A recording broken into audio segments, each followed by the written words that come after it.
Praise the Lord. கர்த்தர் நல்லவர்.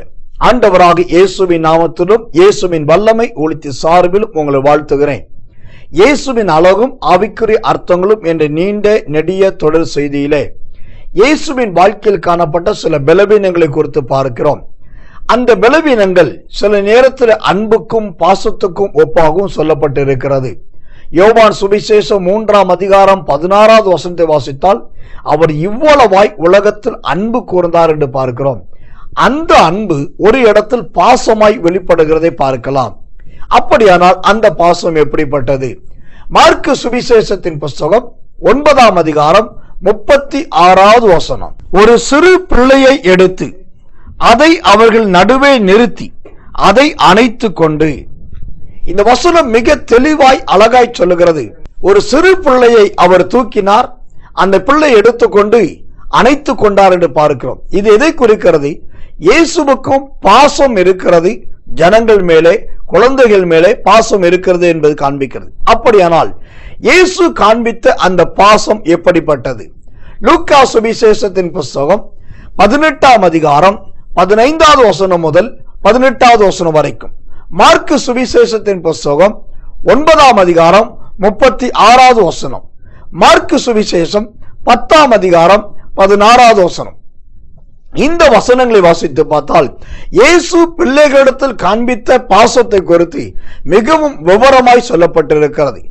ஒன்று, பிள்ளைகள் தன்னிடத்தில் வரும்படி அவர் கட்டளையிட்டார், அழைக்கவில்லை, கட்டளையிட்டார் என்று பார்க்கிறோம். அப்படியானால் கட்டாயமாய் அவர் பிள்ளைகளை அழைத்தார், வர வைத்தார் என்று அர்த்தம்.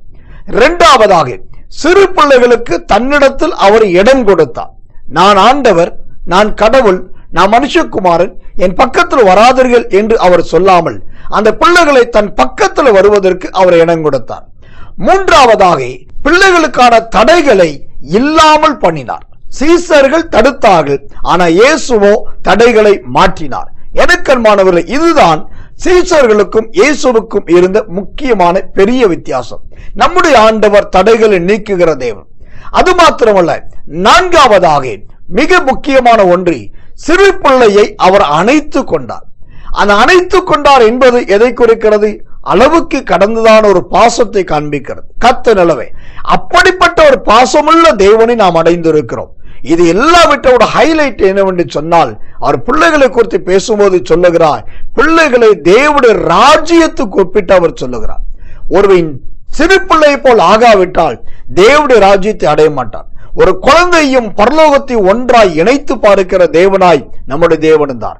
எனக்கன்பான தேவச்சனவே, இந்த சத்தியத்தை ஆண்டவர் இன்றைக்கு சொல்லுவதற்கு காரணம் என்ன?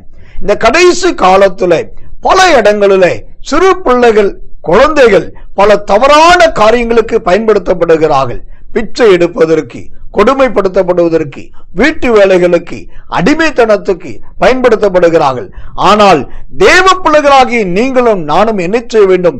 அது பிள்ளைகளிடத்தில் அன்பு காண்பிக்கிறவர்களாய் மாற வேண்டும், பாசத்தை வெளிப்படுத்துகிறவர்களாய் மாற வேண்டும். இயேசுவை போல நாமும் மாற வேண்டும். அப்படி செய்தால் நிச்சயமாய் பரலோக ராஜ்யத்திலே நமக்கு நிச்சயமாய் நல்ல ஒரு சுதந்திர பாக்கியம் கிடைக்கும் என்பதில் சந்தேகமே இல்லை.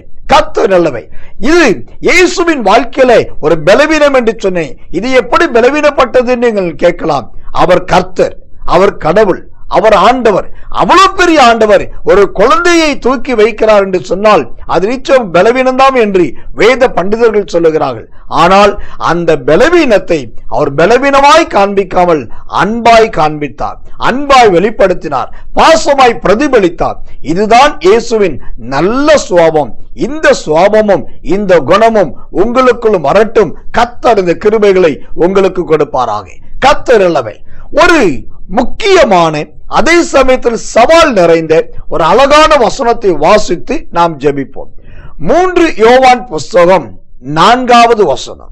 என் பிள்ளைகள் சத்தியத்தில் நடக்கிறார்கள் என்று நான் கேள்விப்படுகிற சந்தோஷத்திலும் அதிகமான சந்தோஷம் எனக்கு இல்லை. என் பிள்ளைகள் சத்தியத்திலே நடக்கிறார்கள் என்று நான் கேள்விப்படுகிற சந்தோஷத்திலும் அதிகமான சந்தோஷம் எனக்கு இல்லை. இந்த அழகான அற்புதமான வாக்குத்தத்த வசனத்தின்படி உங்கள் பிள்ளைகளையும் ஆண்டவர் சத்தியத்தில் நடக்க செய்வார், கர்த்தர் இந்த கிருபைகளை கொடுப்பார். உங்கள் வாழ்க்கையிலும் அன்பையும் பாசத்தையும் கர்த்தர் உருவாக்குவார். நாம் ஜெபிப்போம்.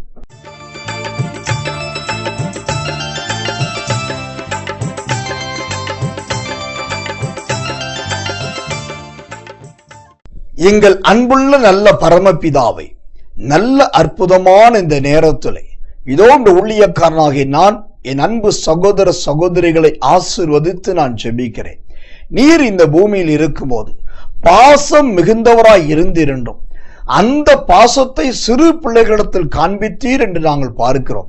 ஆம், அதே போல ஆண்டவரே, இதோ இவர்களுடைய பிள்ளைகள் மேலும் நீர் உம்முடைய அன்பையும் உம்முடைய பாசத்தையும் என் தேவன் வெளிப்படுத்த போகிறதற்காக ஸ்தோத்திரம்.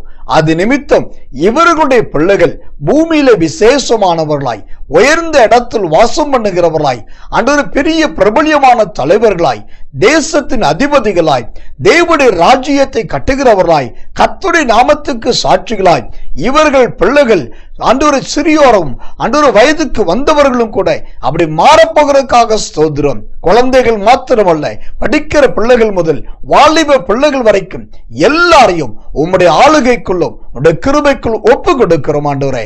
3 யோவான் 4வது வசனம் சொல்லுகிறதை போல என் பிள்ளைகள் சத்தியத்தில் நடக்கிறார்கள் என்ற அற்புதமான சவால் மிகுந்த அந்த சாட்சியின்படி கர்த்தர் இவர்களுக்கும் செய்கிறதுக்காக நன்றி. நீர் பிள்ளைகளின் நிமித்தம் இவர்கள் வருகிற பலவீனங்களை நீ சுமந்து தீர்த்து விட்டதற்காக நன்றி. கொடுக்கிற விடுதலைக்காக நன்றி.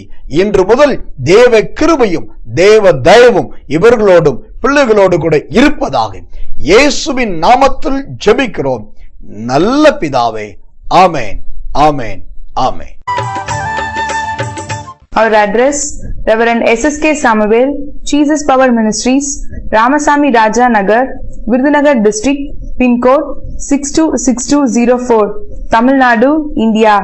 Our mobile numbers 09962547469, 09080583815. Our email ID: ssKsamuel69@gmail.com.